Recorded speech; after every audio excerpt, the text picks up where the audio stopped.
రాబోయే స్థానిక సంస్థల ఎన్నికలలో బీసీ రిజర్వేషన్లు ఖరారు చేసేందుకు అవకాశం ఉంటుందని dedicated BC commission chairman Busani Venkateswararao తెలిపారు. బీసీల జనాభా దమాషా ప్రకారం రిజర్వేషన్ల కోసం నెల రోజుల్లో అన్ని జిల్లాలు తిరిగి సమాచారం రాతపూర్వకంగా సేకరించి ప్రభుత్వానికి నివేదిస్తామన్నారు. మహబూబ్ నగర్ కలెక్టరేట్ కార్యాలయంలో బీసీ కులాలు వర్గాల నుంచి అభిప్రాయాలను నేరుగా రాతపూర్వకంగా సేకరించారు. స్థానిక సంస్థల ఎన్నికల్లో బీసీలకు రిజర్వేషన్ల కేటాయింపుపై మార్గదర్శకాలు చేసేందుకు డెడికేటెడ్ బీసీ కమిషన్ను ప్రభుత్వం ఏర్పాటు చేసిందని బూసాని వెంకటేశ్వరరావు తెలిపారు. పాత బీసీ కమిషన్ మిగతా జిల్లాలు వారు టూర్ చేసినారు.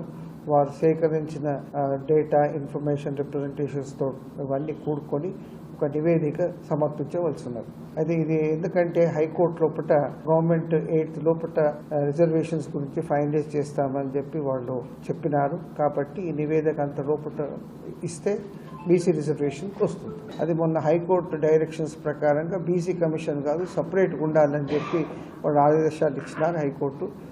దాని ఆదేశాలు అనుకుని ఈసారి ఇది కాన్స్టిట్యూట్ చేసినారు.